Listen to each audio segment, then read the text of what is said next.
Let's give it a few minutes.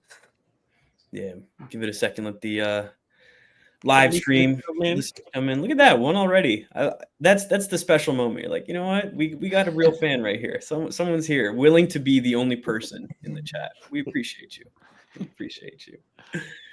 I mean, while we're waiting, I guess I don't want to take away from it, but like Kenny Clark, I get it, but like I don't. It's something else. It's really something else. Poor Kenny Clark. He's collateral, and poor guy. Like he's had a worthwhile career, has done a lot of good things. He had a down season last season, but he's a poor guy. He's in the crossfire. Like we're looking at him as like, oh, this is not enough to get back. Yes, obviously it's not enough to get back for Micah, but yeah, I feel bad for Kenny Clark. Like we don't need to drag his name through the mud to criticize the process here. Dude, you feel bad for the guy. I just think about it is like, I think of Kenny Clark as like a, good player, like legit, D tackle. I didn't realize he was almost 30. That was like the most shocking news of this entire trade to me, to be honest. I mean, there are worse things in the world to be than to be almost 30. We don't have to come at the. Tell him again, man. Say it loud and proud. What are we doing here? We don't have to come at the people for aging. Oh, Shawn comes on the pod. He's like, "Oh my god, I just joined an ageist pod. What's going to be happening here?" We see older prospects. We're like, "Dude, close the yearbook." It's painful around here, but. Anyways, let's get started. We got lucky number 29, 32 now. We're jumping up, but welcome everybody to the Philly Blitz Pod, brought to you by 14th and Market. I'm Parth here with Pierre, Quell, and special guest Shawn Syed. We're super excited to have you, man. It's funny I said it, before we got on. We're having the Philly special in aggregate, but thank you so much for coming on, man. How are you doing today? I'm doing great, and it's a great day, even though I'm not an Eagles fan. To just Eagles fan content, where you have this look. Like we can't not talk about the Michael Parsons trade first, right? It doesn't matter how I'm doing. This is the only thing that matters right now. Week 1 opponent, you're not going to have to deal with them anymore, guys. I hate bad process so much. Like I hate it so much more than bad results every time. Like when teams are doing like the relatively smart things and like it ends up bad, like I think you can live with it. This was so avoidable. We could have spent this entire podcast talking about something else. The number for Michael Parsons didn't have to go this high. No, I'm glad he did. I'm glad for all the defensive ends that are going to continue to get more money to try and even get close to that. I think it's like 47 a year number, but Eagles fans should be so happy that they have like an owner that is so solid and that he wants this team to be the best that it can be. He is going to try and find ways to spend money in ways that is going to support this team. It is, I think, frustrating for me because I have 3 young nephews and living in Dallas, though not growing up here. Like now, like I have to break the news to these kids. It's like 6'4" and 2 years old that all have Mike Parsons jerseys. And now I'm going to be the bad uncle because I'm like, hey, like your favorite player, actually, he's not going to be on TV next Thursday. So really, I'm the victim of all of this. And in actual seriousness, I just think this is kind of net bad for the Eagles because if you're an Eagles fan that just says, hey, if the Cowboys are bad, I'm happy. More power to you. I think that's a great day for you. But the Packers being even better, actually, like, that's a team that you're probably going to have to face in the playoffs. And the better the Packers are, they're going to play the Eagles in the middle of the season. Like, could maybe be a little bit worse for the Eagles in the short term here. No, absolutely. Well, before we get into it, Pierre, Quell, how are you guys doing? I'm good, man. This is a great day. This is a great day. Well, beloved dub to those who celebrate. It is Adam, one and only Marquell Fripp Owens. And I mean, I say all the time, we haven't done it in a while, Pierre. I mean, Parth, but weather checks. It's always sunny in Philadelphia. It's a beautiful sunny day. Like the sun is shining in Philadelphia today. It's like the sun is shining brightly. It's like when you walk out, you're like squinting. It's like, oh my God, it's bright today. My future is bright today. No. Totally, dude. You have to just look at this and like Shawn said, like there's 2 sides to this, but I think most Eagles fans just at our core, we love winning, we love Super Bowls, but man, I've been a part of a lot of really, really bad seasons and I've cheered for them every game. All I've cared about if they suck is did they beat the Cowboys? And to see the Cowboys losing on a scale of grandeur such as this it's truly just inspiring stuff. I had a long work day. I'm sitting here looking at this PowerPoint. I'm like, what am I going to do here? Why am I changing colors of triangles here? And then I look at my phone. Micah Parsons traded that gave me all I needed. I stepped away from the computer, looked at all the tweets coming in, and I'm like, what is going on? And so, we've gotten the trade package back now, and so it's 2 first-round picks and Kenny Clark essentially, right? If I don't want to be misquoting it, That's but the trade. Yeah. Yeah. And of course the extension that Micah Yes. has to be considered into it. Of course. And so, it's just hilarious that, Jerry just keeps doing these things. It just gets so ugly every time. And it's just like, dude, you've had these players. You can go back to Amari Cooper, just like the way things ended there. Like he was like their guy for so long, and that just dissolved. I want to get into it, but I just I feel bad for Dallas fans. Like it's been a I tough don't. 6 months. I don't. Dude, no, listen. I don't. What did you just say? Think about the Netflix doc. Listen, They still I have, didn't they say still have the brother, Netflix doc. brother, they choose this life. Nobody forced it on them. Listen, Mavs fans didn't choose this, bro. Oh, That's, man. that's what I'm. Nico feeling Harrison, a about, big bro. winner today, by the way. Nico big Harrison winner is a today. big winner. He is a big winner. He got the number 1 overall pick after that, and then Jerry Jones goes and does this. That is all-time PR. You can't hire a PR team to make better PR for you than to Maybe have Jerry thinks he's getting the Cowboys number 1 overall pick. Maybe. maybe. Bro, I don't know if y'all watched. I don't know if y'all watched the presser, but like he was talking about like, oh, these are picks for the future. It's the future. And in my head, I'm like, brother, do you know how old you are? Like, He's an optimist. But the best part, like the best outcome for the Cowboys in this situation is they get a player like Micah Parsons. Like you already had that. That's what makes it like even more mind-boggling. And guys, we can maybe have an open mind. Like, well, what is the path to the Cowboys actually winning this trade? I don't know. Is it like you trade all these players to get like, I don't know, some other piece, or like you hit 2 home run draft picks? I do want to have an open mind to like, I don't know, maybe I can't even, I'd say with a straight face, maybe there's a world that the Cowboys win it like down the line, like way down the line. But man, in the short term, it's hard to walk outside in Dallas, Texas, and like see my neighbor's Cowboys flag and just be like, oh man, what's going on? What's going on in that house today is what I want to know. Yeah, it's just with the Cowboys, especially for the last couple months, it's been so much like not even last couple months, last couple years, they've just kind of been like existing. I think that's the best way to put it, is they don't really do anything to improve. They make you think that they're improving, but they're only these weird marginal additions every once in a while, and they've just had no direction. So, if this is direction of the Cowboys are thinking they need to what is Howie say, retool? That's the Howie term, right? The retool, not the rebuild.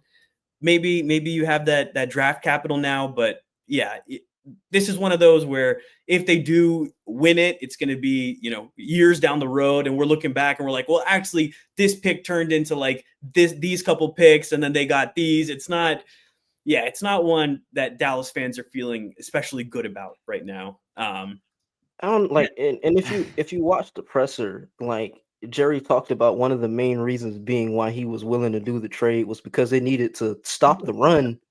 But I'm like, you need to stop the run, but your way of doing that is trading your best defensive player. Like we got Micah Parsons on the field. Like you said, Shawn, the process is just so bad. It's so frustrating. Oh my gosh. Yeah. Well, I mean, do we have any other thoughts on the Cowboys, or should we move to a team that's managed? I think we can spin it. We can spin it in the Eagles' direction. Yeah. I think to me it just illuminates the difference in like organizational and operation between the Eagles and all the other 31 teams. Absolutely. Like teams get young, good players all the time, right? Like you end up having a good draft pick and it ends up in that way. And there is a playbook for how to handle these things. It's to sign them early, which absolutely, it gives you some risk, right? There's going to be situations where, you pay a guy a bunch of money, he doesn't turn out to continue to play that way. But the salary cap is there. They seem to be lucky. It keeps on rising. There are different ways to manipulate these contracts where it's like, hey, I'm going to give them more money up front. It doesn't get accounted for in the same way. I can stretch their contract in different ways. The Eagles do that over and over. Guys, it's a salary cap league, and the Cowboys are playing with one hand tied behind their back. And it is, again, it's like, I am like professionally, like it helps me more when the Eagles win, aside from if I'm rooting for them or not. Like it's still just mind boggling that you unfortunately have a situation like this. Like it's literally part of one of the reasons why I choose not to root for a team. Like if I had to be in this situation as a Cowboys fan, it would just like break me. And you just saw it happen with the Mavs and Luka, obviously different situation, but like I don't know how Cowboys fans can be happy about this. And I love that you mentioned the Eagles do literally the exact opposite of this. If this was a situation where it's like, oh, this is like an unknown situation that no team ever has to deal with, there's no blueprint. Like the Eagles are giving you the blueprint. They do it every year. Jalen Hurts' contract on paper is like the most nonsensical thing because of the way they've structured it to allow them to have all these stars in their team. For the Cowboys to like actively choose, hey, we are just not going to do that is tough. It was avoidable. It was an own goal, I think, to say the least.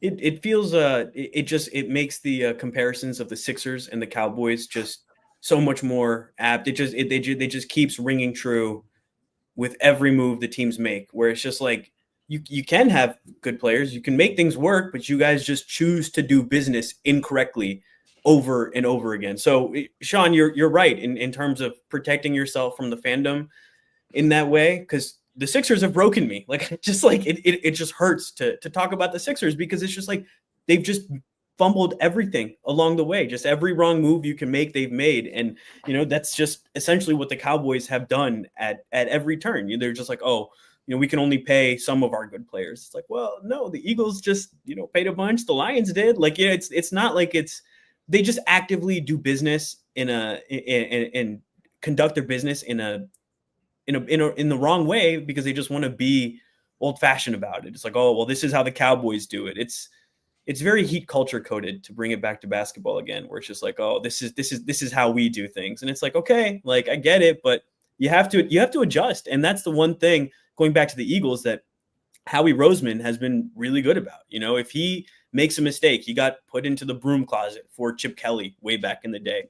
Well, what's he do? He goes around, he goes to all these different sports, different teams, learns about salary cap, comes back and is a salary cap maestro. And then after that, he goes and drafts Jalen Reagor over Justin Jefferson. All right, well, we'll trade for AJ Brown, and then we'll draft Devontae Smith, and then we'll trade for AJ Brown, and we'll make sure that we can pay all these players. It's just, it's shocking that other teams aren't.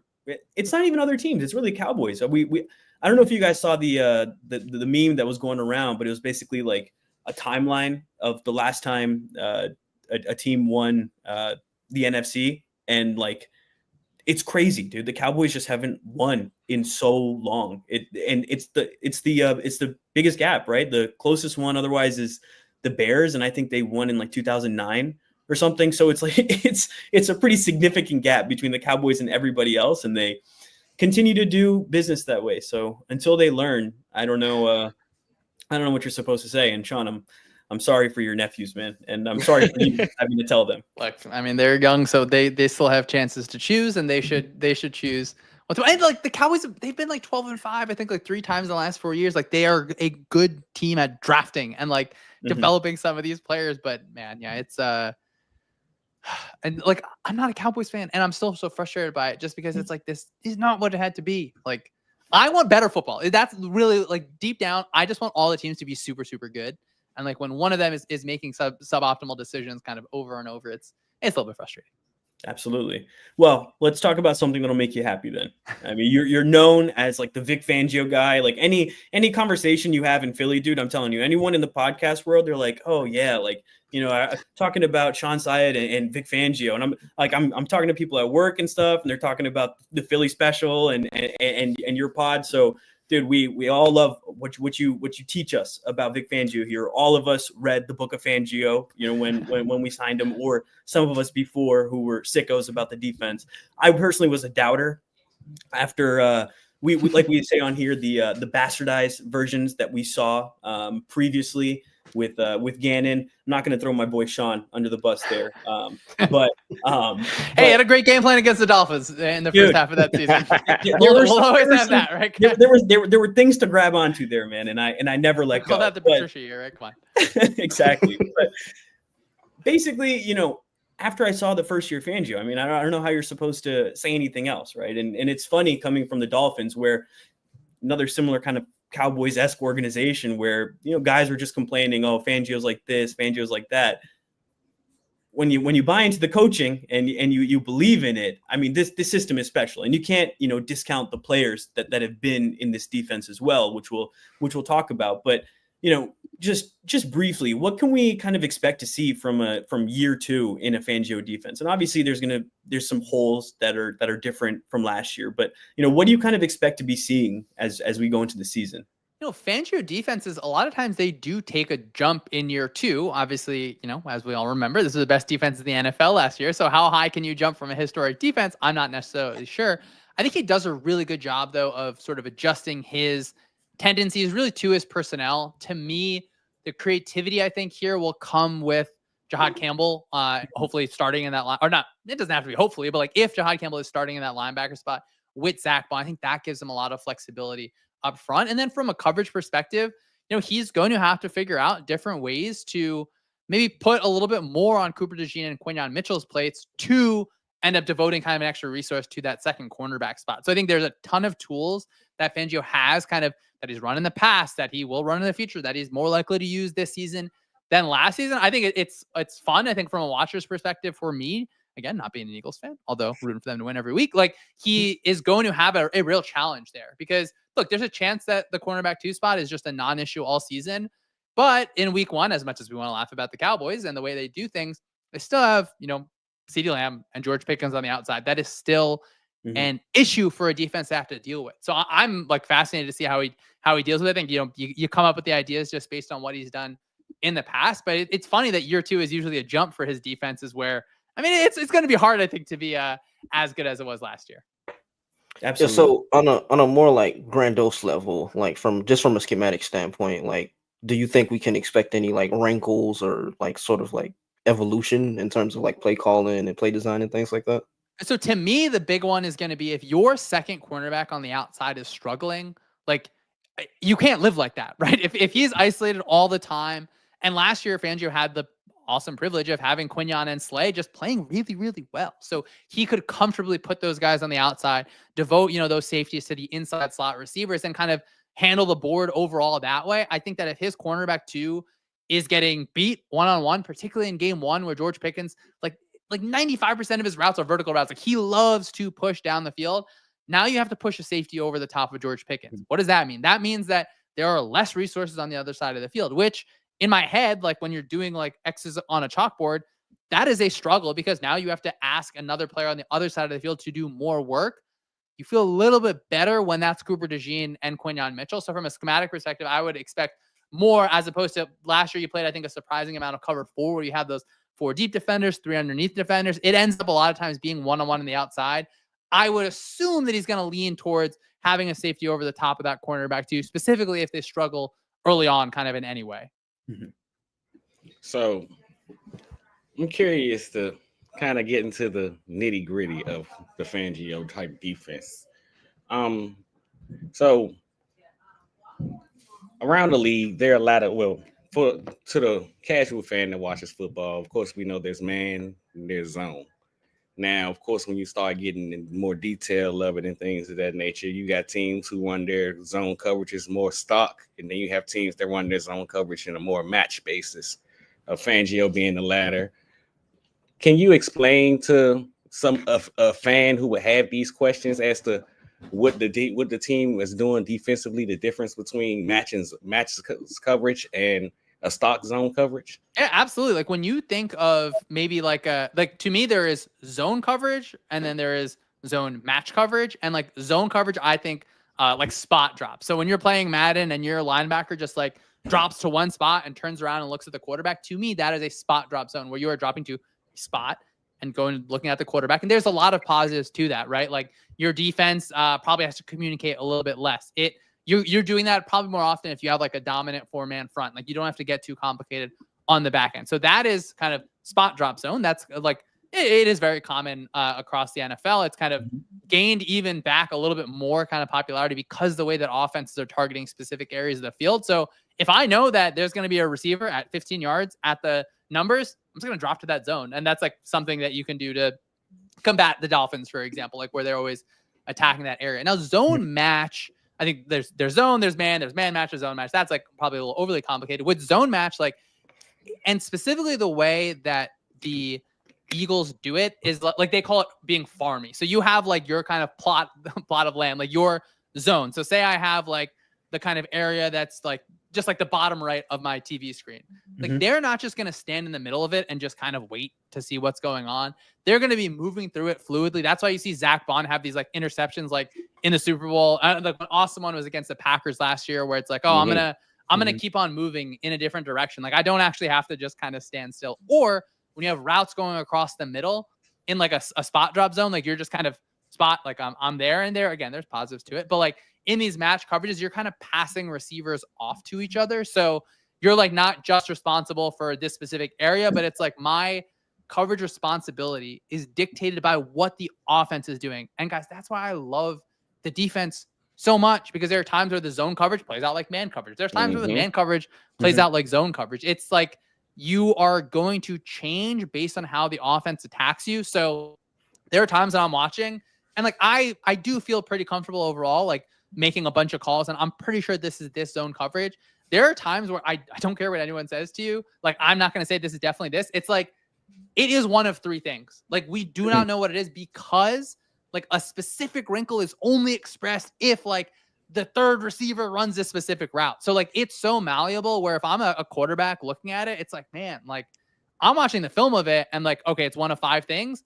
If I had a helmet on and had 2 seconds and Jalen Carter is trying to take my head off and I'm trying to decipher it, it's like, you got no chance. So I really, really like, you know, a lot of the different aspects of it. And it's like, it's hard, I think, like for defenses across the league to always take up some of these things, because you need like fantastic teachers. And I love that this defensive staff, it's like fully retained from last season. So you have Christian Parker coming back. You have Bobby King at linebackers coming back. You have Clint Hurt up front coming back. So, and then Fangio's able to marry all that together. And like, again, it's hard to be a better defense in year two than year one when you were just the best defense in the league. But I love thinking about, man, Cooper gets a full offseason plus those games. Like, he didn't even start last season, right? He was injured coming back from that. So we had to grind through those 4 weeks of struggles at the nickel. So for all of those players who have just another year, and I think it should hopefully make, you know, the additional pieces come in. You know, if the cornerback 2 is Jacorian Bennett, of course he's going to have a little bit to kind of get through, but you're hoping that now there's so many people that are comfortable with each other. It allows you to freestyle in different ways as well, where it's like you can make just like trust calls between the players outside of what the actual call is. That like, it's kind of fun to see when players do that as well. I think the way you put it is really easy to understand, in that like there's just so many different wrinkles for whatever the offense might throw at you. And that's what that's the beauty of the Fangio defense. And that's what I've kind of been learning, is that, you know, so much of football is the offense dictating what the defense is going to have to do. But you go out there and you have so many options on top of your kind of base calls. You're dictating to the offense what they're able to do as much as that. And that's, you're not able to do that much unless you have this level of complexity in the defense. And that's why it's amazing that these young guys picked it up as quickly as they did too. And so that's, you know, we can move into the players a little bit now, because you brought up. Wait. I got one more question for him.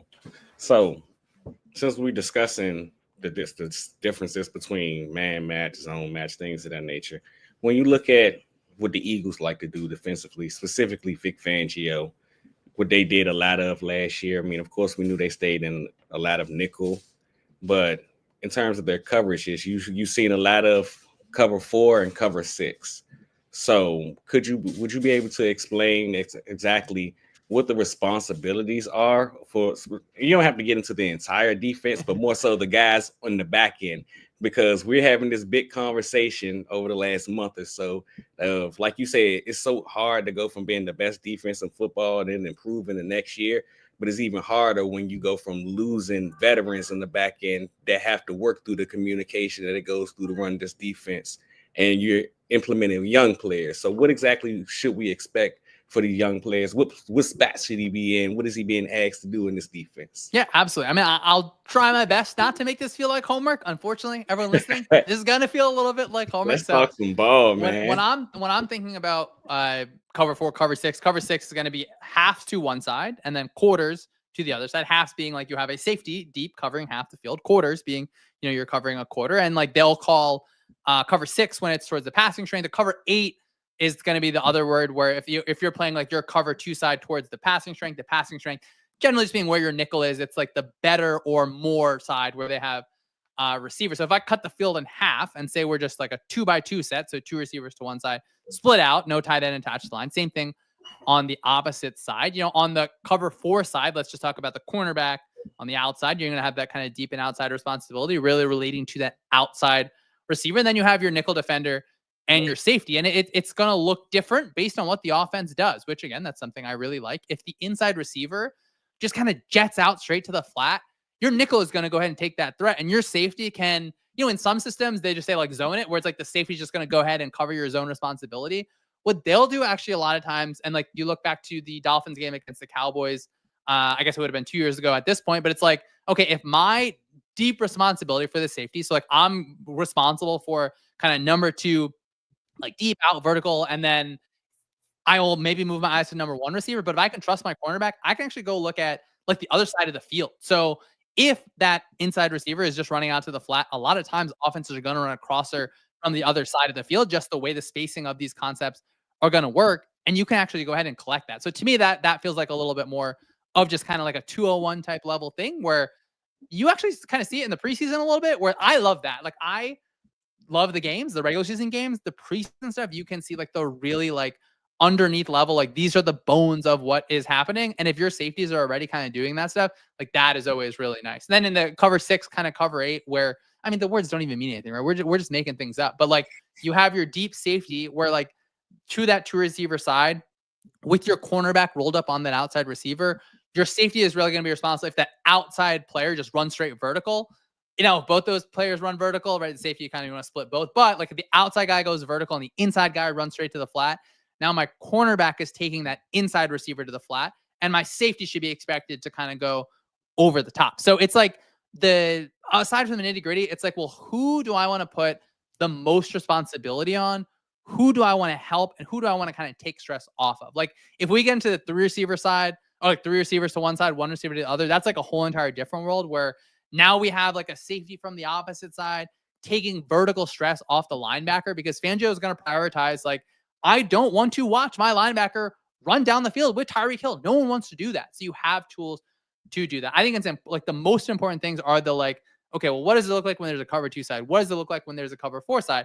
And it doesn't look like how I play Madden. Like we think about the Reed Blankenship interception to kind of seal that Commanders game, right? Like in Madden, that safety just keeps on dropping back. But no, they're actually relating to receivers. So if you get an outside vertical, inside like 10 to 15 yard out, my safety is going to go ahead and drive on that. Now that also opens you up to the way that the Eagles like through the dagger play against the Chiefs, where you have Devontae Smith over the top. So there's a give and a take in different spots there. But the one takeaway is the defense depends on what the offense does. So it's going to look different based on what the offense does. And it's going to feel like, man, these guys are calling 16 different coverages. Guys, it's the same thing over and over. Like they keep on calling it. They cover like weak rotation cover 3. They call it cover 9. They call all the time. And it feels different sometimes just based on what the offense is doing. I think there's like a lot of nitty gritty. I enjoyed writing the book of Fangio. I think there's a lot of stuff in there that, like, if you want to do the homework, I would look maybe a little bit more at that and kind of go in to the nitty gritty. It feels like though the Eagles have like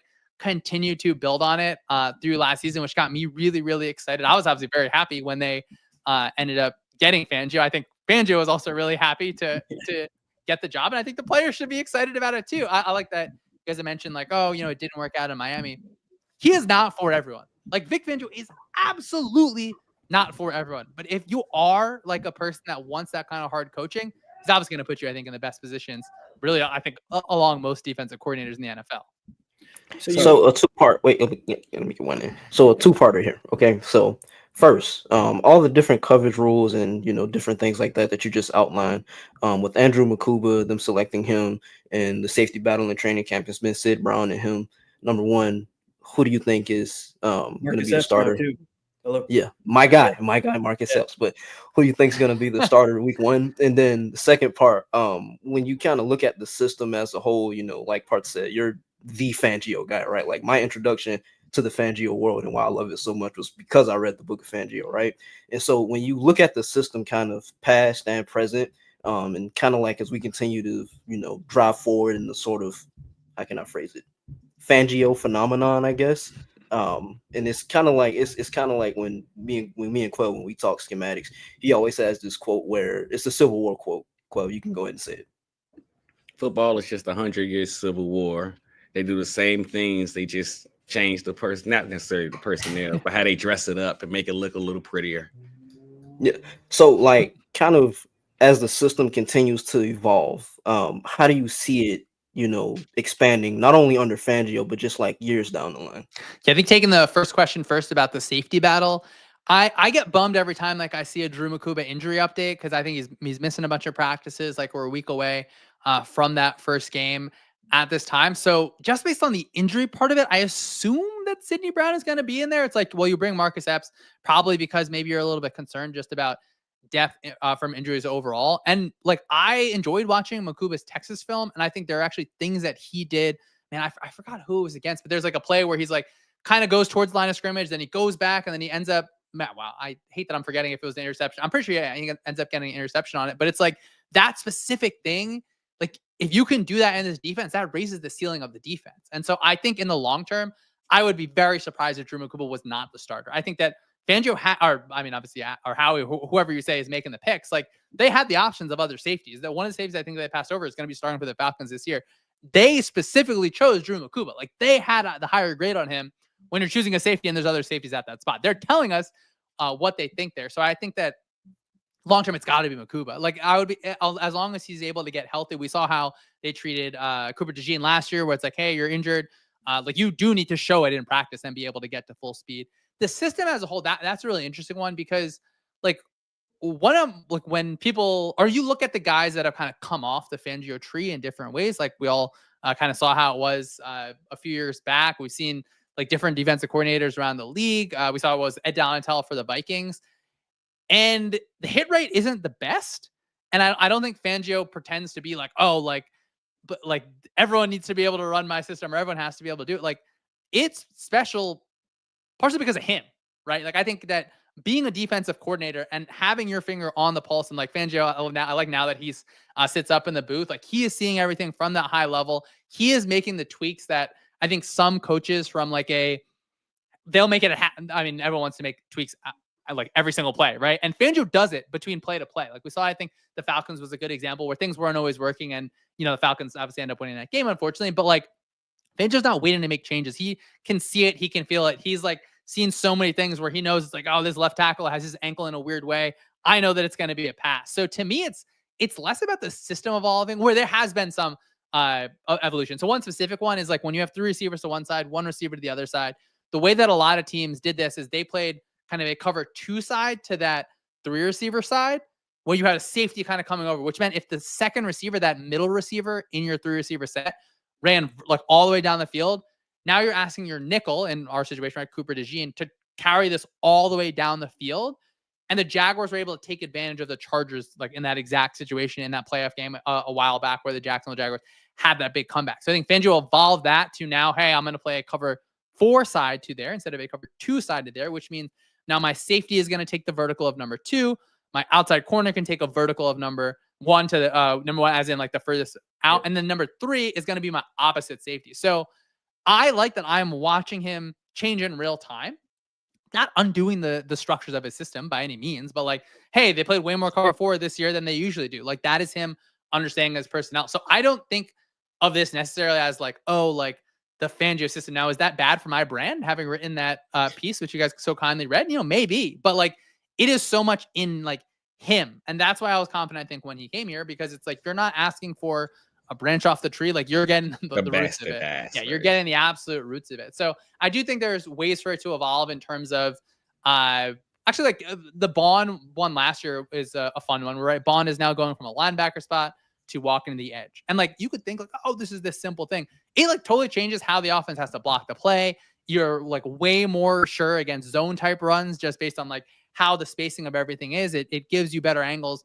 as a defense. And so I think that his evolution is more based on the players, which I think that's actually really the sign of an awesome coach, because like I can call whatever the heck I want to call. If my players can't do it, or it doesn't like accentuate this is what they're really good at, you're really doing them a disservice. And Fangio, I think, the most times, like he is not putting his players in these situations where it's like, this guy is just going to totally have issues. Like last year against the Packers, or early on, they did do a lot of that kind of spot dropping type coverage, which like Fangio rarely does that. I think he was doing that just to support a little bit of what was going on with the nickel situation. So I think that I'm sure he's a proud guy, but he's not too proud to just like change in little ways. And I think he's probably dogmatic in the way that he talks, but I think he's less unwilling to change, which like, I think it's hard. Like Fangio's not a young man, right? Like he's not some person who's just developing thoughts. This guy has been like watching like football for longer than any of us. So like all of us combined have been alive, right? So for him to kind of continue to change stuff, I think I really like that. And I don't necessarily expect like Christian Barker, he has to get a defensive coordinator job eventually.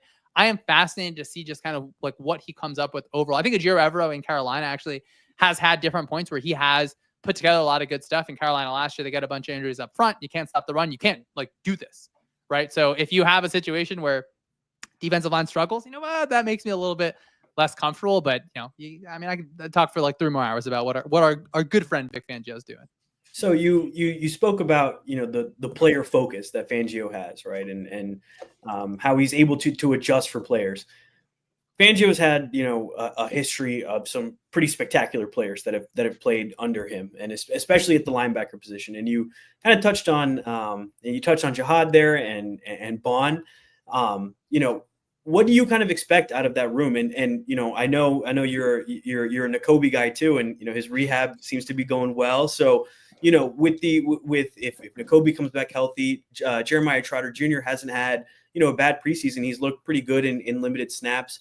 What do you kind of see that linebacker looking like? And do you see, shades of Danny Trevathan and Roquan Smith or Patrick Willis and Navarro Bowman from San Francisco? Do you see, shades of that and how he used those linebackers? Because, I mean, you think about our lifetime, those are two of the best, linebacker combos in the last 20 years. Like those you still talk about them today. Like those were fun linebacker combos to watch. So, do you see some of that in the guys on the Eagles, and how do you see that evolving as we move forward? I mean, I'm always a little hesitant to invoke the names of Wilson Bowman. Like I don't want to do these guys had one good year and now they're going to be like these Hall of Fame type players. I will say like linebackers, that's the first thing that Fangio coached in like 79 at Dunmore High. And then first position he coached in the NFL as well. Like he obviously knows his stuff. Bobby King, the linebackers coach, like super technique driven. I think that's a really positive thing. Campbell and Bond can together be the best like coverage linebackers in the league. I don't think that's hyperbole at all, because I think Bond was at least the second best coverage linebacker behind Fred Warner last season. And now Campbell coming in, yes, he's a rookie. We should put realistic expectations on a rookie. His film from college was fun in coverage. I think he really has the juice there. So, I don't want to compare him to the greats, but the sky's the limit here. And I like that you mentioned Jeremiah Trotter Jr.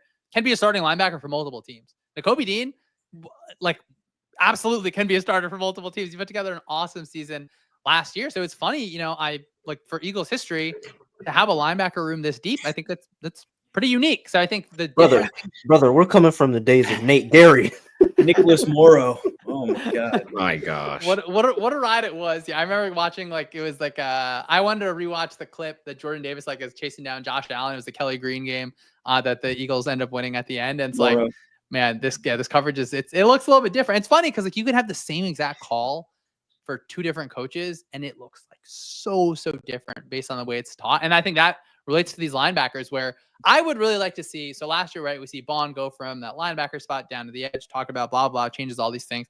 I would like to see him do the same thing with Campbell, because I mean, he did it in the preseason. I think, maybe you're doing it by position as opposed to by player. I think it gives you a lot of flexibility where now I'm less predictable to the offense, where it's Bond's only going to come down on this, left, say, for example, left side or wherever he's lined up before. I can just motion away. And then now I know exactly what you're going to do. And so if you can do it with Campbell as well, I think that opens up your menu a little bit. I think that if you start with Bond on one side and then you get a motion that makes you want to change, now we can bump him back and kind of move together where Campbell's going to go to the edge. So I think it gives you a bunch of flexibility. I think it does rely on a rookie to have, a good season kind of early on, but I kind of think the sky's the limit here. It might just be on Nakobe Dean and Zach Bonfield from last season, where I thought it was best linebacker group in the league based on how these guys are playing. So I really think there's just so much potential there. And if this defense is going to be better somehow than it was last season, I think it's going to be because a guy like Jahad Campbell comes in and just gives you so much juice at that linebacker position. So how do you see Nakobe Dean factoring in? Because a couple months ago when we were on the pod, and I made the point that I thought Nakobe was kind of going to be the odd man out, I was attacked. Well, you were attacked because you just made it seem like, oh, it's done. And so you're Mr. Cohabitation. But it's because the fit of Jahad in the defense. But it's not. But I don't think so. And so I can. The reason he got attacked is because I think with this defense, you have a lot of flexibility in how you can use Jahad, how you can use Bond. If you want to drop Bond or Jahad down to the D line and you'd rather have like an extra linebacker, you have that ability. You have that ability and you have the room. Like the Eagles haven't, Shawn, you touched on it. The Eagles haven't had this type of talent in the linebacker room. So pardon me, Pierre, for wanting to use every bit of juice in that locker room. And especially a guy like Nakobe, who last year, I mean, sure, he doesn't have the physical gifts of Jahad Campbell and Zach Bond in terms of their size, but like he's a damn good football player. He's a damn good run stopper, and there's a place for that. And I think a defensive coordinator like Fangio can press some buttons, bells and whistles, whatever it might be. Levers. Yeah, pull the levers. Figure out some ways to get my boy Nakobe out there, especially if he's healthy. I mean, I was really lucky to sit down with Nakobe for like 2 hours. That was awesome. Yeah, I very much appreciate that. And unfortunately, that video is it's literally less than half of what we talked about. And it almost hurt me a little bit because I hate having to watch him go through the rehab and kind of get back to the situation where the earliest he can come back is kind of week 5. And there is a realistic situation where Campbell just totally clicks and unfortunately replaces that spot. And I Nakobe Dean is a starting linebacker in this league. There's just not a question about that to me in my mind. So I guess it kind of depends. It's all right, well, is it a matchup specific thing? Is it something where, hey, now we can get Jahad Campbell having more snaps kind of at the edge? Because if you look at him as, maybe his long-term juice can be as a pass rusher as well. That flexibility is not the worst thing in the world. Say, one of the defensive ends are not just pushing up as well as they can. You're able to get Dean on the field, or for Campbell to have this, you're going to take 100% snap share from day one of your rookie season when there were a lot of injury. I talked to people in the league that they're like Campbell's off our board. He is not going to be able to be healthy for week 1. Now, as an Eagles fan, of course, you're very happy because the Eagles doctors seem to maybe they know a little bit more than some of these other guys, but I'm excited, I guess, for the thought that you can have Campbell and Dean and Bond not on the field at the same time, because that's not what Vic Fangio does, but maybe on the field at the same time, where Campbell's now bumping to the edge in a sort of a different way. We can grow a different part of Campbell's skill set. It is tough because it does feel like Dean, unfortunately, is kind of the odd man out, but Campbell still has to prove it. He absolutely does. This defense is not the same defense that it would have been last season without the way Nakobe Dean was playing. He proved that. He proved that he can do something really, really special in this defense. So, if Campbell starts off slow, if he's struggling, if maybe we need to get this guy in a straight line as opposed to moving back and forth as much. I would, I guess, rather that the Eagles have the optionality there to maybe say, Jahad, appreciate it. We're just going to need to let you, cook a little bit longer in practice. And for now, Nakobe's going to be able to take that spot back. So, I know Nakobe's not going to give that spot back. All right. He's not just going to walk away from it and say, oh yeah, they drafted Jahad. That's cool. That's cool. No, he's going to, I think, come gunning for that spot and really make it hard on Fangio to say, hey, we're not going to start this guy who played so well last season. I also think it's interesting because in the post-draft press conference, one of the first things Howie said about Jahad is that he saw him similar to Micah Parsons, as an edge guy as well. So, and then, of course, then Vic Fangio's first press conference, he's like, no. He's going to be playing linebacker first, and then he'll figure it all out. So, there's always that dynamic in the front office. But, I just think you have a lot of optionality there. And like you said, it could be matchup specific, whatever it might be. If you just want to, adjust some things on the defense, it doesn't hurt to have another good linebacker in the room. I'm passionate about it. I'm wearing a Gator shirt right now, actually, and it's literally standing on a Georgia helmet. But I'm a Nakobe truther. I got love for my guy. I don't think you understand, man. Draft day came around. We were sitting here, and I'm the NFL draft guy here, so I'm sitting there preaching to them guys positional value, this shit bad or this, that, and the third. Jordan Davis and Cam Jurgens. I'm like, oh my God, like take Nakobe. He's still there. He's so good. It's funny when I talked to Nakobe and he was talking about his draft process, he was like, I kept hearing like online, like, oh, Nakobe has this issue, this issue, this issue. And he's like, I don't have that injury. Like, I don't. Like, what is going on here? So it's funny to hear kind of that. And man, I feel so like, guys, he was playing so well last season. And that injury against the Packers, like, it was a really nice play, too, that he made in similar to how it was in week 1. Absolutely. Shadows. I was like, oh, like, because one of our other people was like, oh, ask him like if he has like a playbook for like dealing with injuries. And I was like, all right, well, I'll ask this question. And so I asked him, he's like, absolutely not. Like, I don't want this to be like something that I have to do over and over again. Unfortunately, he has. But I mean, last year was his first year, right? Where he gets to be fully healthy as a starter. He puts it all on tape. Like, we've all seen it. So I'm hopeful for him. Again, even if his long-term future is not in Philadelphia, I think like this guy's a starting linebacker. Like, he just is. Like, he's not gonna spend the rest of his career on the sidelines. It's funny, you from your interview with him, he talked about that what was it against? It was against Bama, right? Where he was yelling at was it Walker? Channing Tindall, Tindall. Yeah. So I remember that play, and he was just talking about how some teams were giving him grief about that. That was the play where I was like, oh, I want that guy on my defense. And that, like, I love that. Like, that to me also combines with the, like, okay, Fangio, like, you're going to see a lot of these players say, like, he's too old, he can't relate to players.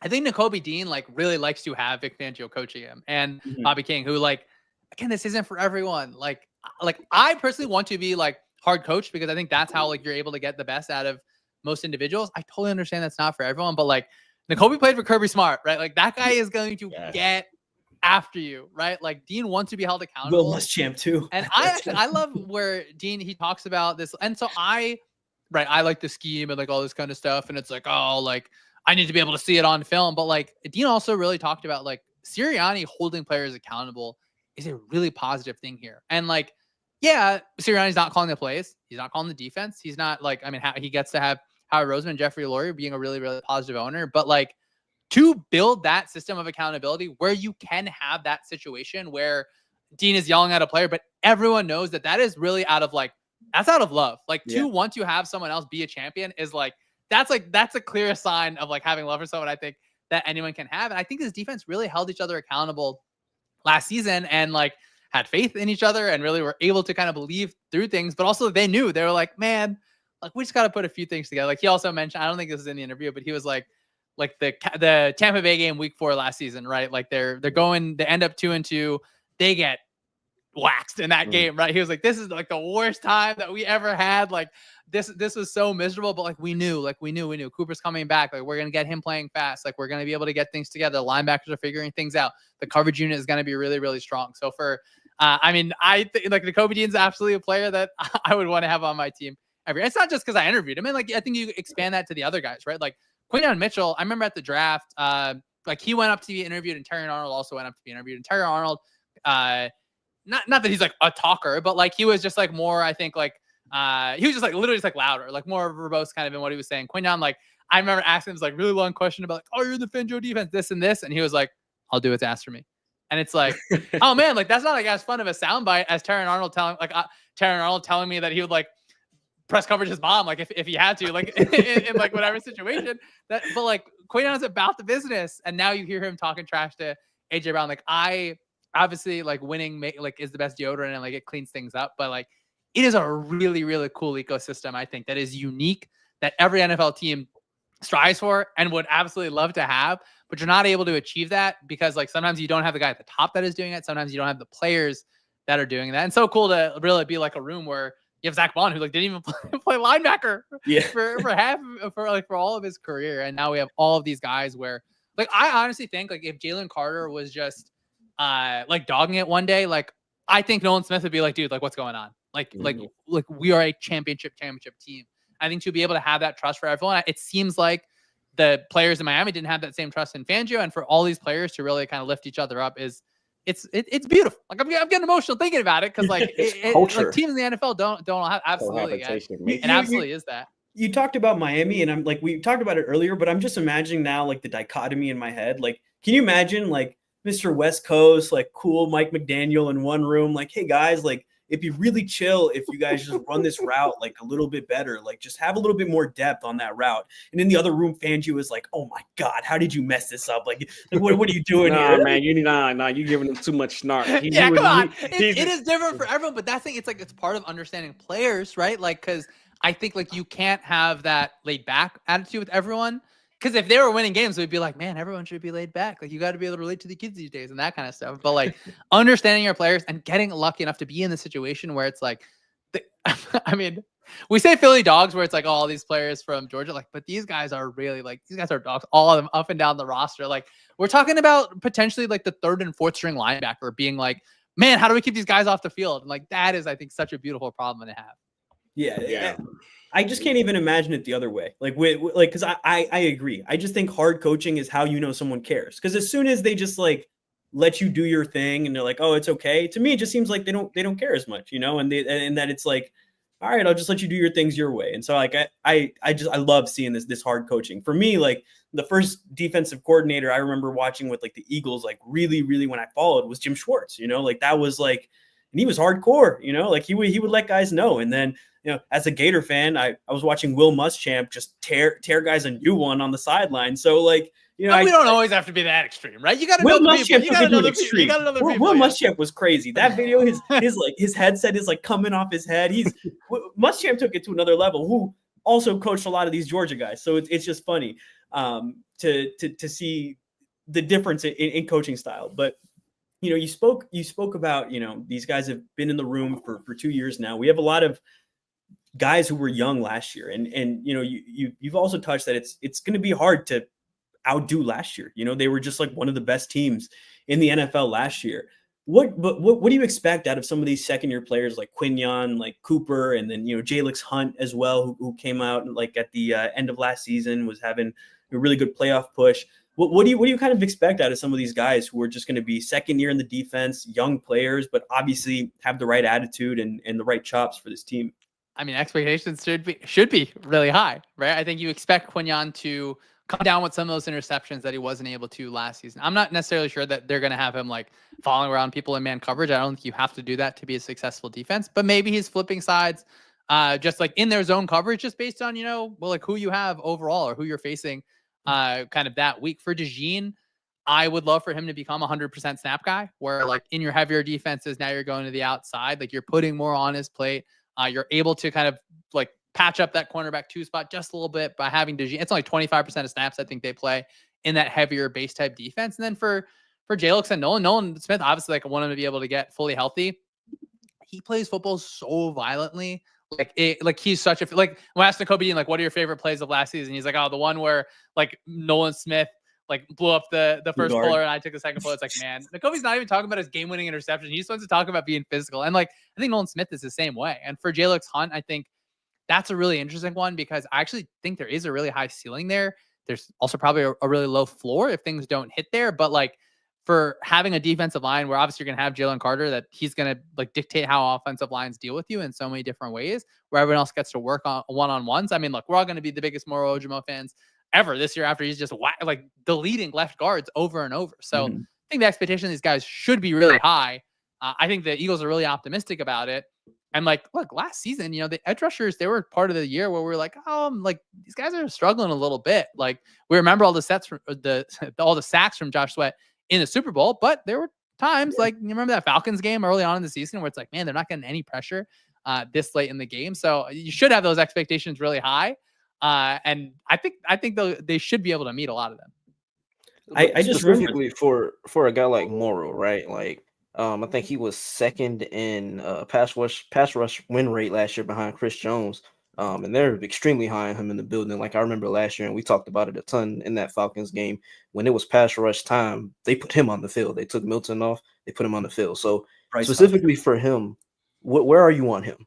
I mean, the Oja Maniac's going wild, guys. Like the more Oja Maniac, he had like some of those plays. I mean, it's like week one. Well, I think I remember correctly, where it's like week one against the Packers on the goal line. Like you're already creating this big pressure. Like in all of our advanced metrics, he's just like exploding. And yes, it's at a smaller volume, but like Like, I loved Milton Williams, guys. When I got to talk to Milton Williams at the Super Bowl last year, I was like, this is awesome. Like, I watched so many of this guy's clips, and I know so many questions that I want to ask, like, about the way he used his hands against the Ravens, and it was so cool. But like Milton Williams has that juice in him. Like, he absolutely does. I think that Milton Williams has a chance to earn himself so much money, because you're going to get one-on-one with that left guard over and over and over again. And if you're able to just beat that guy like 7 times this season and end up in sacks, like that's like a sick number to have. So I will lead the hype train, expand the hype train for Ojimo, just because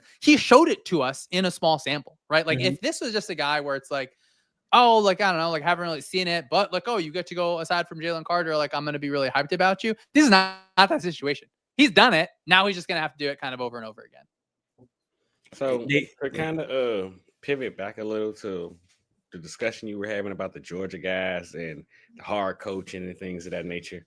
I know, of course, like we stated at the top, your alley is up the Fangio type tree, but we've had conversations a bunch, honestly, about how similar, for lack of a better term, the things that Nick Saban and Kirby Smart do on the defensive end, specifically how they run their coverages with the match and some of the stuff, and how seamless it seemed to be for these Georgia guys to translate over to what they wanted to do for Fangio. So do you see any similarities, or are there many similarities to what they've done coming from college to what they're asked to do now? So and why it was so simple? It's a good question. I think that, like, I asked Nick, I was like, oh, do you see similarities between Kirby Smart? A little bit different than your question, but like between Smart and Fangio. And he was like, absolutely not. Like, Kirby Smart is going to like yell at you up and down. Like, you just have to like hear the message, not the tone. And then like Fangio is going to be this kind of way. So when I look at the like Smart and Saban defenses, if you like go on my Twitter and just like type in Saban, you'll should be able to see some threads that I've made. Like the Saban defense, it's going to be more in that like the man match type of world. So it's like, I have this man unless something happens. And then I consider the Fangio defense a little bit more in that zone match world. That's like maybe that's a distinction without a difference. I do think there are different things, but like the bigger thing is like the guys that are in those systems have had to use like complex rule sets and figuring them out at 100 miles an hour. So if you've done that in the college level, that's going to put you in a better situation, I think, in the pros, or just like, even thinking like Smile Mondin, right? Like, I think that he probably comes in, not necessarily like, oh, I know every single thing about this defense, but you play in that Georgia defense where you like on the backside of concepts, like you're going to end up kind of one-on-one with the running back. It's going to happen for you in the Fangio defense, right? Like, you're going to have situations where a running back is going to be running straight at a linebacker, and if the linebacker loses, your defense is just done. So there are similarities, obviously. Like, oh, these are like generational coordinators. These are guys that like are forward thinking and how they design. Like the nitty gritty specifics. Like if you look at the book of Fangio, you look at some of the threads I've done, you can see like, oh, these are different coverages. But if you're someone that has been in like complex coverage after complex coverage, I need to be able to communicate without saying anything to all these players. I need to trust exactly what's happening. I need to read routes. That's actually, I think, a really big thing where it's like, I am like visually processing what the offense is doing. That is the skill that I think translate. Of course, that's at a different speed in the pros and different spacing in college, but like that is like a key tenet of what you're doing here with Fangio. So if you're doing that in college, like it's going to obviously put you at an advantage in this system. Yeah, and so we've talked about Fangio. We're almost at an hour. Let me get one offensive question into you, man. So, in your eyes, what does the next step in Jalen Hurts' development as a passer look like with Kevin Patullo at the helm and Scott Loeffler as the QB coach from Bowling Green that they hired this offseason, especially given like his college background from Bowling Green and some of the innovative stuff they did with Harold Fandon Jr.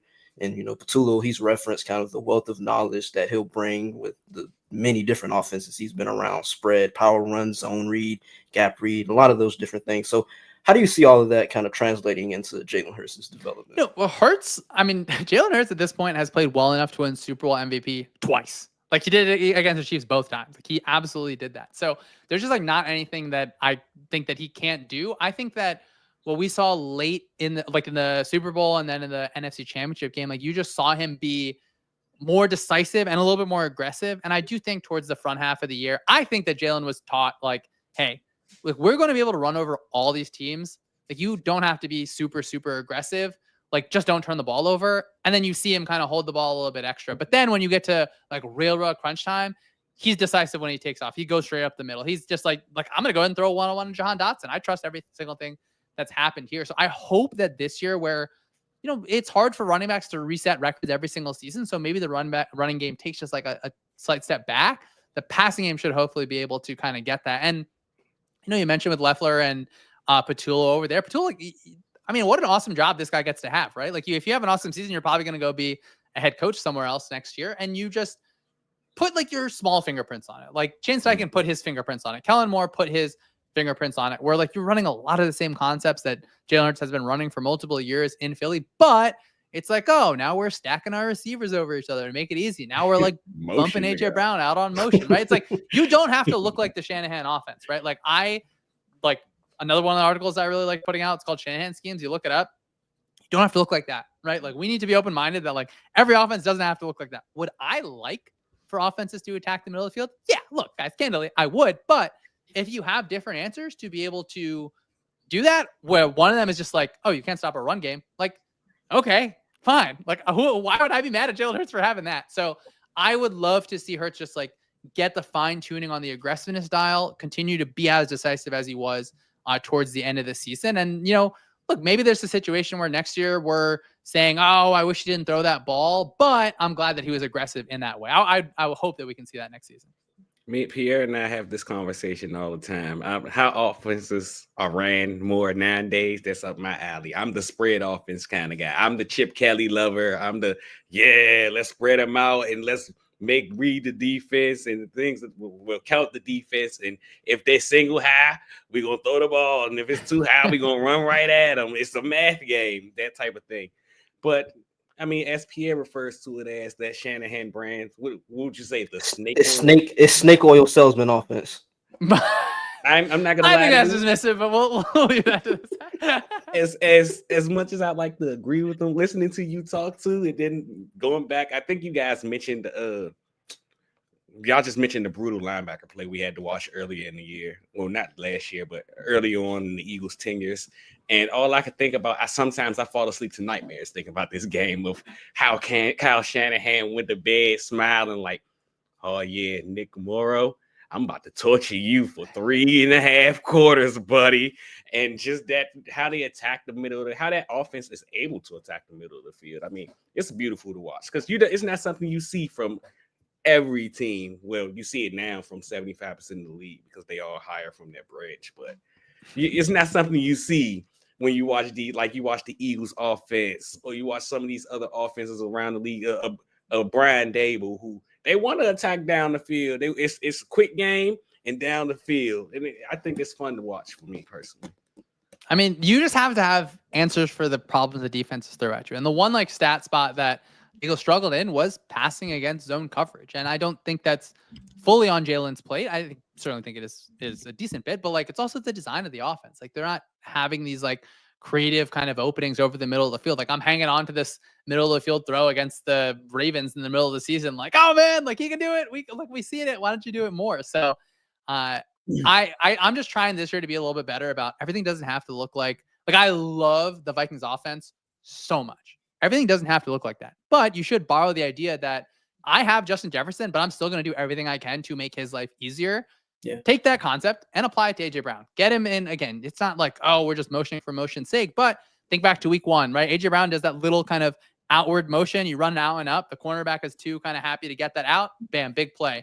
In the Super Bowl, AJ Brown, similar kind of motion. He's bumping out. Now Dallas Goedert is kind of wide open over the middle of the field. So you just have to have the flexibility to have answers, because we could get to a point next season where it's like, oh man, these teams just keep playing zone coverage. They don't have the answers.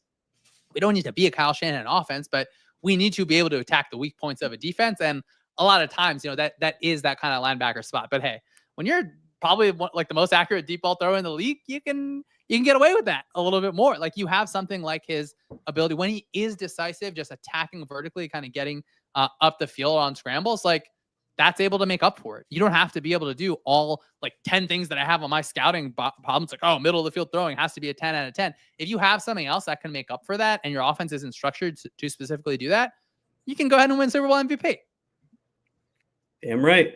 You can throw the dagger with with all that time left on the clock. Well, Shawn, we really, really appreciate your time, man. This has been so much fun, especially, I mean, these guys are like, crazy stat guys or scheme guys, and to talk to the mind behind the book of Fangio was really, really great. And so we appreciate your time. Yeah, we could went on for hours, but we don't have that kind of obligation. But I got one more question I gotta ask you, and I always told myself if I had the chance to ask you on the pod, I was gonna ask you this because with SumerSports, you guys are super huge on analytics and advanced statistics and things like that. So, and this is something that I've been thinking about, but like, how do you see kind of advanced analytics and like the I guess development of AI? How do you see that kind of advancing or reshaping football over the next handful of years? Guys, I work for this company, SumerSports. I'm a film guy first and last. Some of the stuff like that our team's clients are using, like it's ridiculous. Like even saying like, oh, how's it gonna kind of reshape things over the next few years? Like, no, it is like it's happening today. It happened yesterday. It's gonna like already happened. Where it's like the work that, like, for example, it took me to like do all of like the book of Fangio, the Shanahan schemes article I put out, or even like this XFL kickoff I spent a lot of time on. Like, you can like do it in like a snap. And like one of my jobs is like kind of ensuring like, oh, like, is the AI, like, is it kind of reading things the right way? Or like we do this thing where it's like we have kind of what we think the coverage is or what the AI thinks the coverage is. We're going to kind of like fix it. So like our ability to make it better, it's sick. It really is sick. Like if you're not as a team, like, and I don't say like I'm not getting like paid extra. Like the company is healthy. Like I'm not getting paid extra like for more teams to use it. Although it'd be nice like if every team adopted it. But like if you're not using it, like you are like Jerry Jones leaving the kind of stuff on the table like he did with Michael Parsons. Like it just doesn't make sense not to use it because again, like it cuts the work time down so far. Like it creates exactly what you need in terms of like reports where it's like in the Stats and Scheme newsletter, we're going to put out like exactly like this is like every single thing you need to know about this team.